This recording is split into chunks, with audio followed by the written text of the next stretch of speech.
दोस्तों नमस्कार, जय श्री राम। इस छोटे से वीडियो में हम आपको कक्षा 10वीं गणित का एक सवाल बताना चाहते हैं, जो उदाहरण 2 है। उदाहरण 2 बहुत अच्छा क्वेश्चन है और जितना से परीक्षा में इसके आने के फुल चांस है। और इसमें क्या लिखा है, उदाहरण 2 का क्वेश्चन पढ़ लो। इसमें लिखा है संख्याओं 6 और 20 के अभाज्य गुणनखंड विधि से एचसीएफ और एलसीएम ज्ञात कीजिए। आपको 3 नंबर में पक्का आएगा, बिल्कुल। इसको पूछा गया आपको अभाज्य गुणनखंड विधि से। अभाज्य गुणनखंड विधि से अपन इसका एचसीएफ और एलसीएम ज्ञात करें। एचसीएफ का मतलब होता है महत्तम समवर्ती और एलसीएम का मतलब होता है लघुत्तम समवर्ती ज्ञात करना, ठीक है। और वैसे भी आपको याद रखने में को अभाज्य गुणनखंड विधि से निकालना, तो भैया अभाज्य गुणनखंड विधि से ही बताएंगे। आप कौन और विधि मत लगाया ना, नहीं कर आपको एक भी नंबर नहीं देगा। जैसा वो कह रहा है क्वेश्चन, उसी प्रकार से आपको उसका जवाब देना। आपसे पूछा गया है अभाज्य गुणनखंड विधि से एचसीएफ और एलसीएम ज्ञात करना, तो आपको अभाज्य गुणनखंड विधि से बताना, ठीक है। तो सबसे पहले आपको लिख देने हैं हल, फिर आपको क्या करना, अभाज्य गुणनखंड विधि से लगाना है तो लिख देने संख्या 6 और संख्याएं 6 और 20, ठीक है। संख्या 6 और 20, ठीक है। और अपन क्या करने का, 6 और 20 अपना संख्या दे और लगाने का ऐसे अभाज्य गुणन विधि से। अभाज्य, तो नाम डाल देने इसको अभाज्य गुणनखंड, अभाज्य गुणनखंड विधि से, ठीक है। अभाज्य गुणनखंड अगर आप नहीं डालोगे तो क्या पता कोई चेक करने वाला नंबर भी काट देगा है। जो को अच्छे से देखो, उसने देख लिया कि अभाज्य गुणन विधि से कहा, तुमने अभाज्य गुणनखंड विधि से नहीं लगाया, तो इसी ऊपर बिल्कुल लाइन डाल देना अभाज्य गुणन विधि से। बिल्कुल बेहतरीन तरीके में लिखना और जो काम हो अच्छे से करना है, ठीक है। लिख रहा है तो लिखावट भी अच्छा होना चाहिए, त्रिविधान ना लिखना चाहिए अपन कोई संख्या। अभाज्य गुणनखंड विधि से लगाएं तो 6 के आपको क्या करना है, अभाज्य गुणनखंड निकाल लेने। अभाज्य गुणनखंड निकालने के लिए आपको ऐसे लगाना हो, करना होगा इनकी गुणनखंड कहीं भी बोल लो ना। 6 के गुणनखंड 2 तिया 6 और 3 एकम 3 और आ गया 2 3, 2 गुणे 3 गुणे 1, 1 तो सब में आता है। अब इसके अभाज्य गुणनखंड विधि से क्यों बोला, अभाज्य गुणनखंड क्यों कहा जाता है, क्योंकि इनमें अभाज्य संख्या आती हैं। एक तो सब में रहता है, तो लिखने हो तो लिख लो, कोई दिक्कत नहीं रहती। इसको अभाज्य गुणनखंड विधि से बना दिया, ठीक है। अब इसमें एक होती है कि घातन द्वारा सबसे बेस्ट तरीका रहता है घातन से सॉल्व। इसमें 2 कितनी बार है, एक बार, तो घात कितनी हो जाएगी 1। जितनी बार वह संख्या हो उतनी ही उनकी घात चढ़ जाए। 2 एक बार है इसमें, तो 1 2 की घात 1। 3 कितनी बार है, 1 है तो 1 बार। 1 कितनी बार है, 1 तो 1, ठीक है। और आपका 20 के निकालोगे, 20 के करोगे तुम गुणनखंड का बगल पे कहीं 20 कर लेना। 2 से काटोगे 10 आएगा, 2 से काटोगे 5 आएगा, 5 से काटोगे तो 1 आ जाएगा। तो क्या आ जाएगा, 2 गुणे 2 गुणे 5 गुणा में 1 जाएंगे, कहीं लगा दे रहे, सब में 1 आता है। वैसे भी 1 हटाना तो हटा देना, कोई दिक्कत नहीं है, लेकिन लगाए रहना तो लगा रहना, कोई दिक्कत नहीं, ठीक है। तो 2 गुणे 2, 2 कितनी बार, 1 2, सो 2 की घात कितनी होगी 2। 5 कितनी बार, 1 बार, तो 5। और 1 कितनी बार है, 1 बार, तो 1 तो 1 बार है ही है, कोई दिक्कत नहीं। अब आपको एलसीएम निकालना है। अब लिख देने अब अपन है 6 20 का निकालना है एचसीएफ। 6 20 का एचसीएफ निकाल लें तो एचसीएफ अपन है इन दोनों संख्याओं में जोन की अगर आपकी सबसे छोटी घात है, सबसे छोटी घात लेने ना, वो एचसीएफ होगा, ओवरनिस्ट होना चाहिए।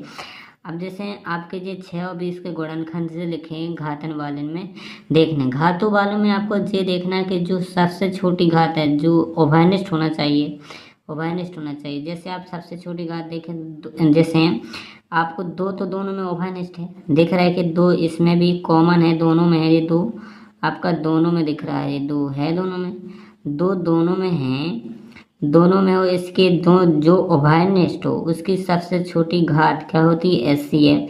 तो सबसे छोटी घात कौन सी है, 2 की घात 2 से सबसे छोटी घात है 2 की घात 1, 2 की घात 1 2। ओवरनिस्ट उन्हीं बस को देखना है, जो ओवरनिस्ट नहीं उसको छोड़ देना। अपने क्या करना है, सीधो सीधो आपको ये तरीका से क्या करना है, 2 घात जो उनकी घात ओवर मतलब सबसे 2 ओवरनिस्ट होना चाहिए, ओवरनिस्ट हो और सबसे छोटी घात देखो ये दो दोनों में उभयनिष्ठ है, मतलब कॉमन ये दोनों जगह है ये दो। और इसकी सबसे छोटी घात 2 की घात 1, जो सबसे छोटी घात है अपन इनमें कॉमन ले हैं, सबसे छोटी घात अगर इसकी छोटी 0 होता मतलब इसमें कुछ ना होता तो वो आ जाता।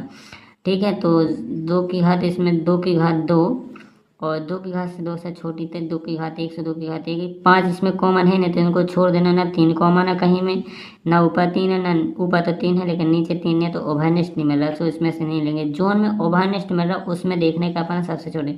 अब एक दोनों में तो एक का ओवरनेस्ट का होगा, 1 की घात 1 ही आएगा, कैसे दोनों एक ही से हैं, तो सबसे छोटी घात चाहे 1 ले लो चाहे 1 बराबर ही है, तो 2 की घात 1 है, 2 की घात 1 को कई बार लिखेंगे गुणा में 1 बार, तो लिख दिया 1 बार।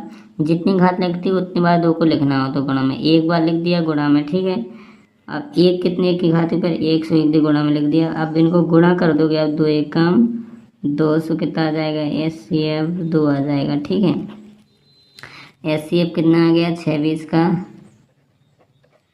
6 का SCF बराबर 2, या तो इधर कर दो या ऐसे उत्तर कर दो। ठीक है, वैसे भी चाहे जहाँ पर कर लो। अब वह अपन का निकालना है 6 व 20 का एलसीएम में आपको याद रखने सबसे बड़ी, इसमें लेंगे छोटी, इमें लेंगे ओवरनेस्ट वाले सब प्रत्येक, इमें लेने ओवरनेस्ट हो चाहे ना होगा लेकिन उनमें सब प्रत्येक से लेने, ओवरनेस्ट हो तो उसमें से सबसे बड़ी घात लेने। इनमें ये दो ओवरनेस्ट है तो इसमें सबसे बड़ी घात कितनी है, 2 की घात 2 ले लेने और गोड़े लगा देने। और इनमें ओवरनेस्ट नहीं है तो वो घात जाएँ कितने लिख देना उन्हें, 5 की घात 1 जाएँ कितने, 3 की घात 1 घात जाएँ कितने। जो ओवरनेस्ट है उनको सबसे बड़ी घात लेने, 1 के बाद 1। अब 2 को कितनी बार लिखेंगे गुणा में, 2 को 2 बार लिख देंगे। 5 की घात 1 है तो 5 को 1 बार, 3 की घात 1 है तो 3 को 1 बार, 1 की घात 1 है तो 1 को 1 बार।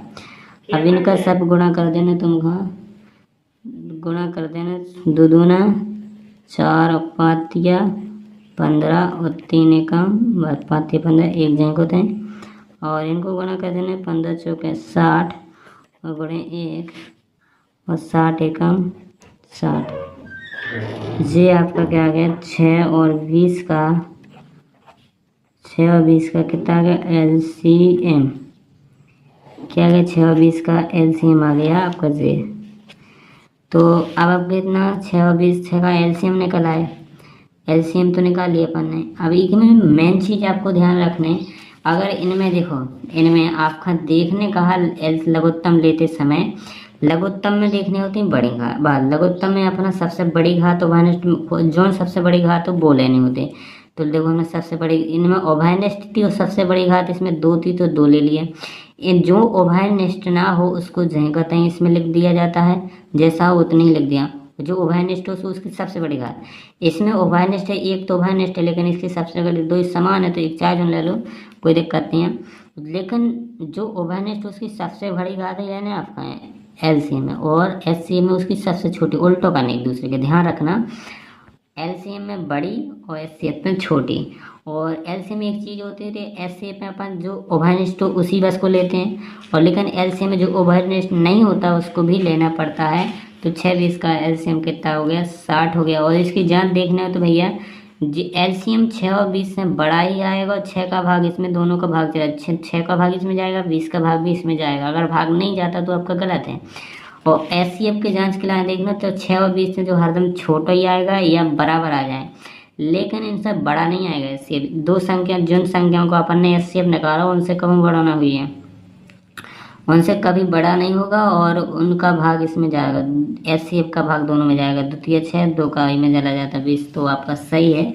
और इस तरीके से आप लगाओ तो भैया ये 4 नंबर का क्वेश्चन आया या 3 नंबर में तो आपको पूरे में पूरे नंबर देगा। ऐसा लिखोगे तो बेहतरीन लग रहा है, वैसे आपका एक पेज पूरा भर गया, अच्छा सा भर गया ना, अच्छा खासा भर गया। ऐसे में आप इतने ऐसा लिखोगे तो ऐसा बेहतरीन तरीके से लिखो तो आपको अच्छे नंबर भी मिलेंगे। और रही बात आपके लिखावट की, जैसा लिखोगे वैसा पढ़ोगे, जैसा को काम करता वैसे ही फल पाता है। ठीक है, तो अच्छे से लिखोगे तो अच्छे नंबर मिलेंगे। ठीक है, जैसा आप लिखना चाहते हो वैसे लिख सकते हो। ठीक है, फिर तो आप लोगों को एक लाइन में आंसर करवा देते हो। ठीक है, फिर तो ये या कि कलयुग, तो कलयुग में तो सब चलता है, ठीक, एक लाइन में आंसर आ जाता। देखो नंबर आपको नंबर 3-4 नंबर तो भैया क्या है एक लाइन में दे है, नहीं दे है ना। जितने नंबर का है उतने नंबर ला कर आप लिखो तो पहले उसको, जितना लिखोगे उतना नंबर पाओगे, जितना काम करो उतने पैसे कमाओगे। तो यही चीज़ होता है कि इसमें जितना तुम लिखोगे उतना ही तुम्हें नंबर मिलेंगे। अब जैसे कोई मानसिक जो कोई अब टीचर के ऊपर निर्भर करता है, वो अगर अच्छे रूल से लगाएगा ना, रूल से चेक करेगा तो वो आपको कम ही नंबर देगा। क्यों, वो हर चीज़ देखेगा वो। अगर कोई ऐसा है तो वो तो सीधा सीधा देखेगा, बस आंसर बस देखेगा, आपको पूरा नंबर दे देगा। तो बस चेक करने वाले पर निर्भर करता है जो कैसा है।